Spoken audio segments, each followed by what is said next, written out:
And they have a huge vested interest in not being caught.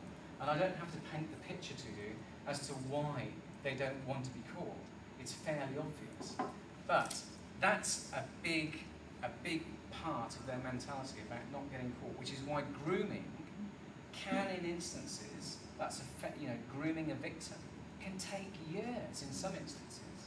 They'll take years to get to a point where they actually offend.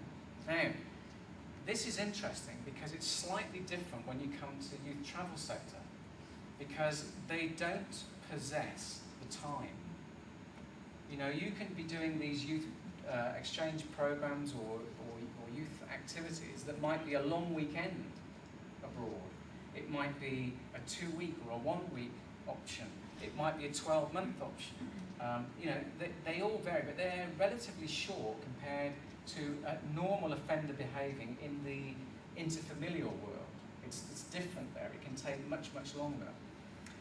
So yes, there's a strong desire here, because it's an area of perceived weakness by the offenders, to actually get in and do what they do. So we just have to be a little bit brighter about it and more joined up.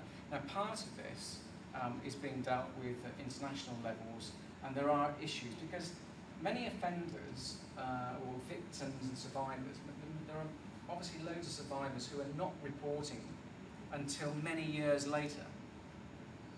Now, in many countries around the world, that is a problem, because as soon as you have a victim here reporting a case that's maybe 15 years old, 20, 30 years old in some instances, from America, for example, what can we do? In terms of the statute of limitations for prosecution, that's a non-starter.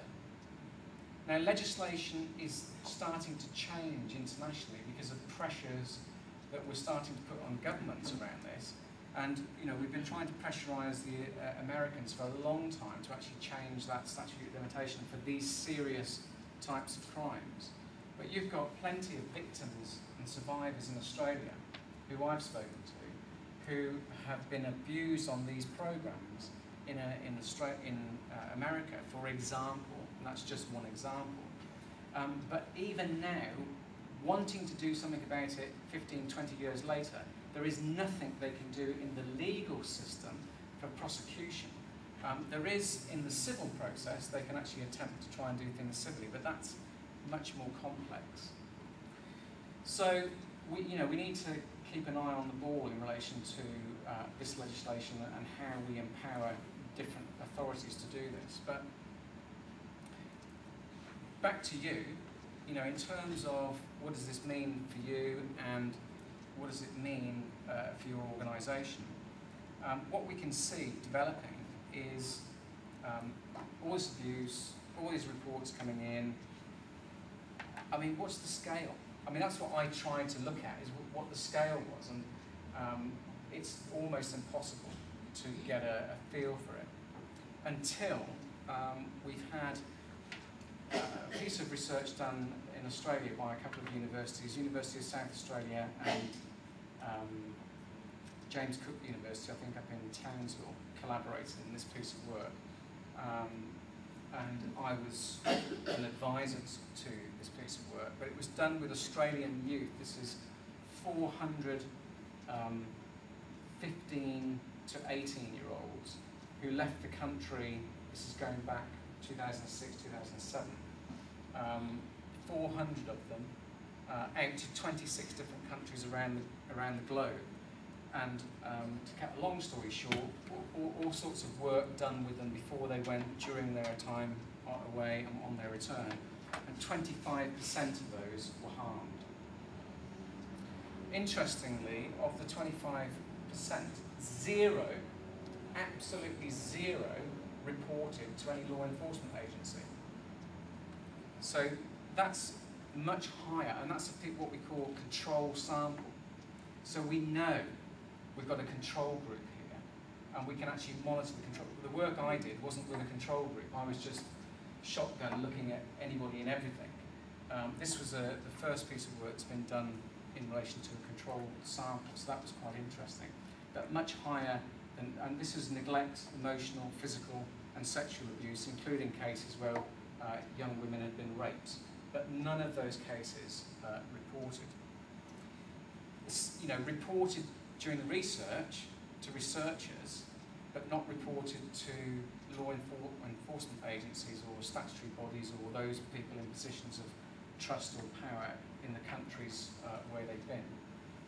So, one of the things I think that's really important, and I keep wandering off the track here, but I keep coming back to some of the stuff that QPS were talking to you about earlier, which resonates so much with my experience, is that reporting is really key. And actually enabling agencies or authorities to be able to do something about it. If it doesn't come out, we can't do anything about it, and it will continue.